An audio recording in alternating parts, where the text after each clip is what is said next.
सिखों के जो हमारे पहले गुरु नानक देव साहब जी का 552वां प्रकाश वर्ष, मतलब आज के दिन 552 वर्ष पहले गुरु नानक देव साहब जी का जन्म हुआ था और पूरा सिख समाज इसे बड़े हर्षोल्लास से मनाते हैं। और देखा जाए तो ये सिख पंथ के हमारे पहले गुरु थे और सिख पंथ की स्थापना जो हुई थी तकरीबन 552 वर्ष पहले जब गुरु नानक देव साहब जी पैदा हुए थे। उनका धर्म भी एक हिंदू परिवार में ही हुआ था। उनके पिता का नाम कालू मेहता था। तो उन्होंने जो हिंदू समाज में कुरीतियाँ थी, जैसे बाल विवाह या सती प्रथा, इन चीज़ों का, जनेऊ का और इन चीज़ों का खंडन किया कि भाई हमने उस परमेश्वर की जो मन से आराधना करनी है उसको कहीं भी हम हाजिर नाजिर जान के उसको पूछ सकते हैं। उसके लिए हमें ज़रूरी नहीं कि हम पहाड़ों पे जाएं, जंगलों में जाएं, नदी किनारे जाएं। और इसी तरह से हमारे गुरु नानक देव साहब जी के बाद में 9 गुरु और हुए। 10वें गुरु जो गुरु गोविंद सिंह जी महाराज, उन्होंने खालसा पंथ की स्थापना की है। जो केस और दाढ़ी वगैरह, उसके पहले तक सब गुरु जो थे उनके पीछे सिंह नहीं लगता था। गुरु गोविंद सिंह जी महाराज जी ने खालसा पंथ की स्थापना की। ये खालसा पंथ की स्थापना भी हुई जब उनके पिता 9वें गुरु ने हिंदू धर्म की रक्षा की खातिर अपना बलिदान दिया। शीशगंज साहिब में जो दिल्ली में गुरुद्वारा है, गुरु तेग बहादुर साहब जी, जब औरंगजेब का शासन था तो मुग़लों के शासन में हिंदुओं को कत्ल किया जा रहा था और उन्हें मुसलमान बनाने के लिए, धर्म परिवर्तन के लिए प्रेरित किया जा रहा था। तब कश्मीर के पंडित जब गुरु तेग बहादुर साहब जी के पास पहुँचे तो उन्होंने उनसे बोला कि भाई हमें बचाओ आप औरंगजेब के जुल्मों से।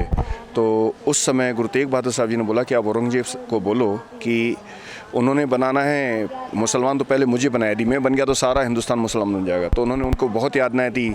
उनके जो अनुयायी थे उनको भी बहुत सताया, पर उन्होंने अपना धर्म नहीं छोड़ा और अपना बलिदान दिया। उसके बाद गुरु गोविंद सिंह महाराज जी ने हर घर में से एक एक योद्धा लिया और जो फ़ौज बनाई वो खालसा फ़ौज बनी, सिख फ़ौज बनी। तो जो कहा जाए तो ये सिख धर्म जो है, ये हिंदू धर्म की रक्षा की खातिर जो फ़ौज बनाई गई थी, ये वो है। विक्रम संवत 1469 पूर्ण चंद्रमासी के दिन श्री नानक देव जी का जन्म हुआ था, जिनका ये संदेश था कि अव्वल औला नूर पाए अल्लाह के सब बंदे, एक नूर थे सब जग उपजा, कौन भले कौन मंदे। किस पूरे संसार में सभी एक ही नूर से पैदा हुए हैं, सभी ईश्वर के, प्रभु के, उसी एक ओंकार ब्रह्म के पुत्र हैं, संतान हैं। कोई बड़ा या कोई छोटा नहीं है।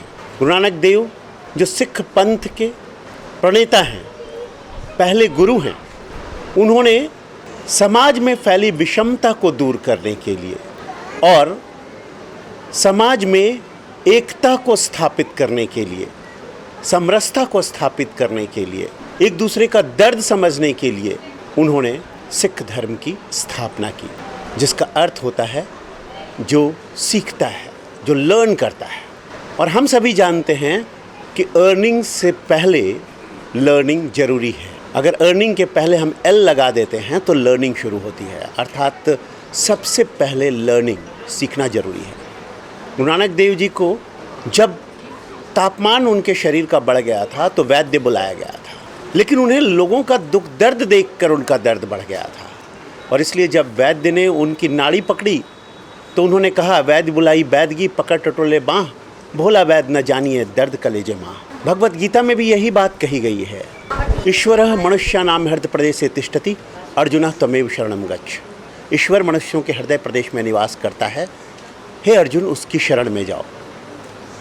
तो सही मायनों में भारतीय समरस संस्कृति के नवीन तरीके से सूत्रपात करने वाले गुरु नानक देव जी का जो 552वीं जयंती है, उस उपलक्ष्य में मुझे गुरुद्वारा मानसरोवर में मुझे बुलाया गया। यहाँ मुझे मत्था टेकने का मुझे मौका मिला। इसके लिए मैं ग्रंथी साहब का बहुत बहुत शुक्रगुजार हूँ।